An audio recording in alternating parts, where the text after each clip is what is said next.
We are continuing our discussion about the Nashville Rescue Mission. We have with us Michael Couturier, right? Very good. Good. Program graduate, and Cliff Treadway, a name and face familiar to many, who is the communications director at the mission. Thank you also for being with us. All right, so Michael, I want to get a sense. We just talked to the new CEO.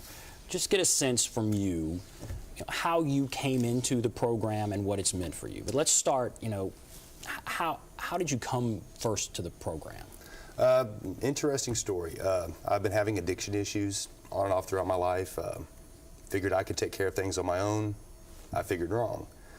When I first came to the Nashville Rescue Mission, my intention was just to stay there a couple weeks, maybe a month, get my feet back under me and get back on with life.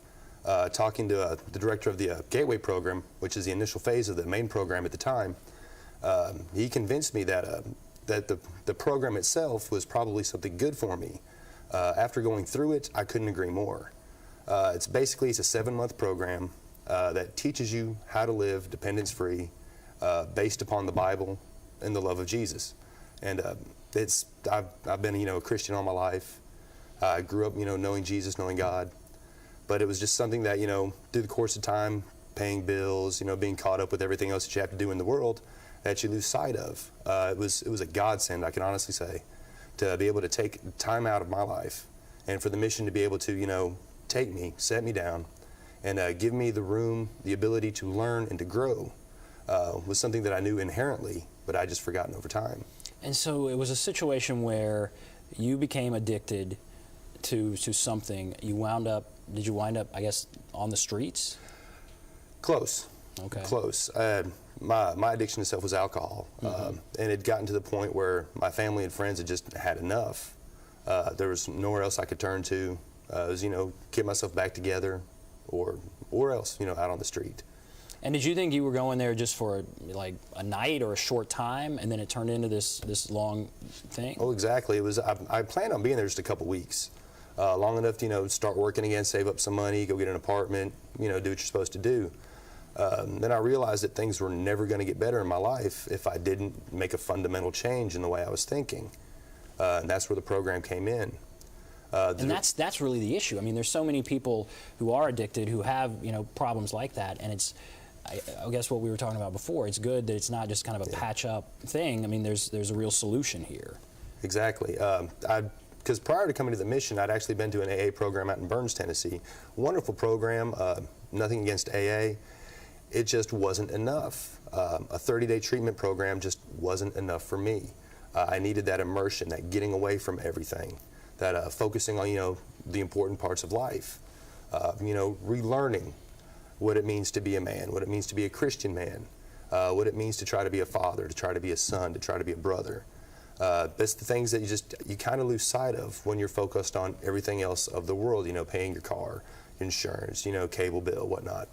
And 7 months, are you there living at the mission, or is this at another location, or where do you go for this 7-month program? You are at the mission.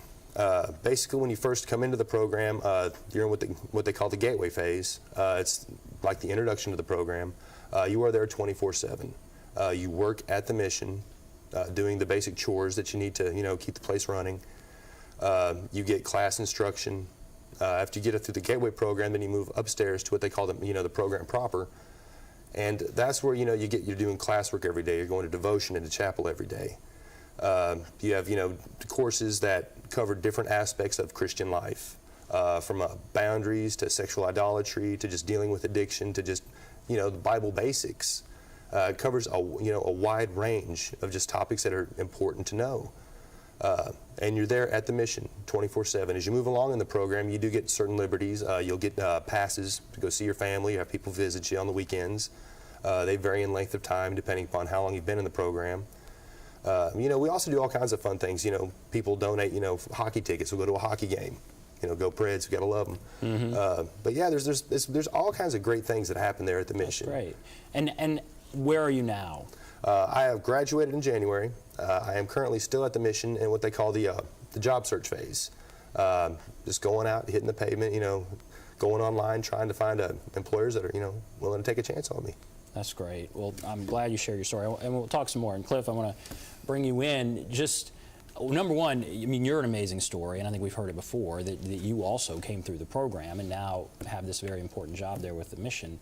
But how many people go through this program? How many people are in Michael's shoes and have been in Michael's shoes?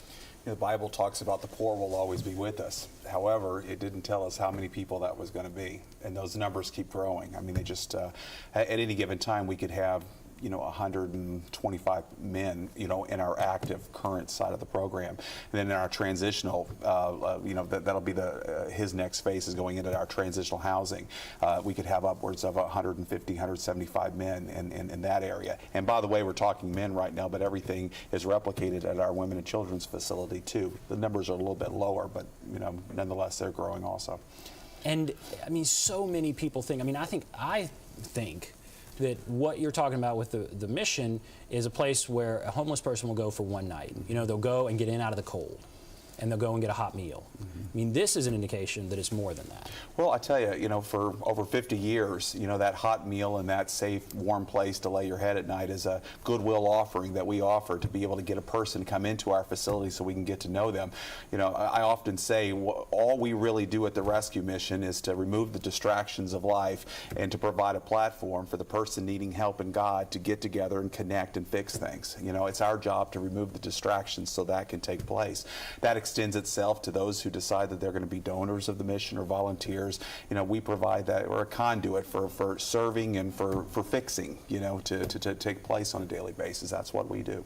And what are the numbers now? I mean, this economy has not been good. Maybe, hopefully, it's turning around.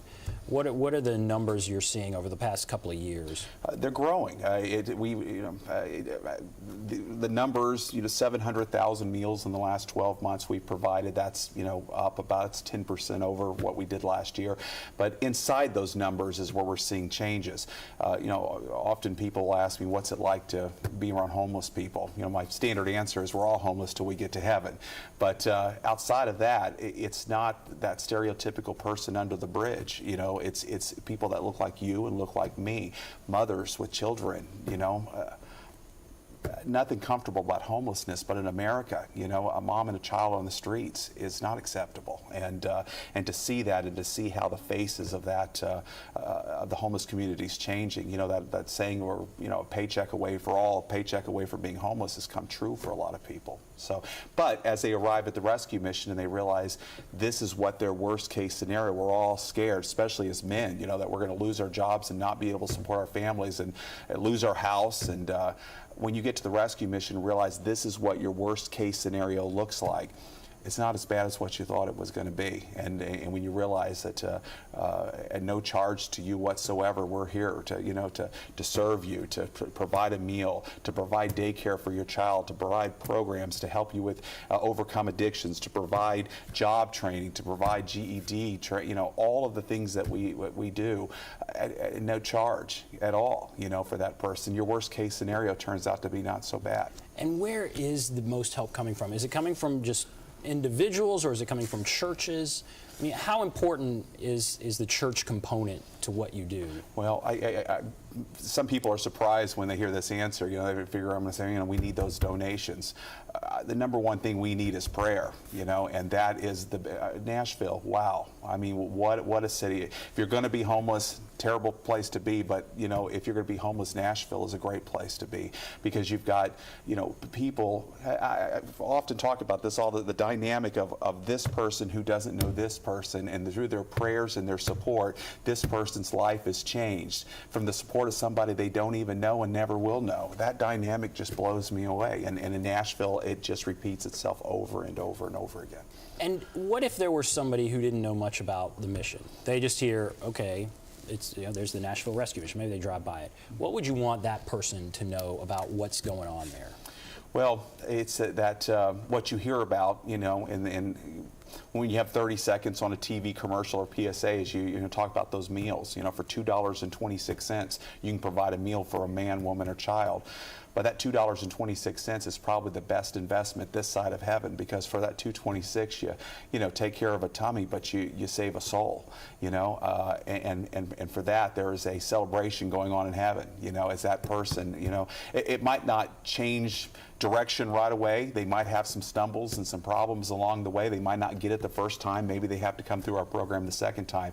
But the one thing for sure is that they know who Jesus Christ is, and they are in a relationship with Jesus Christ. And at the end of the day, the food, the clothing, the shelter, that's all great. But what we're here for is to introduce people into that relationship with Jesus. We only have about 20 seconds left, believe it or not. But the Easter program, this is a major initiative that you're doing that's coming up. What do you want people to know? It's just a reminder of we're here to help you fulfill, as a Christ follower, your duty, of an obligation, from what the Bible says of taking care of the poor and the hurting. We're here to be a conduit to help you fulfill your obligations to God in that area, and we're here to serve you as you serve others.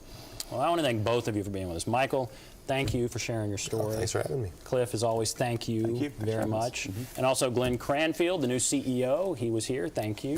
And thank all of you for watching Issues of Faith. Have a great day, everybody.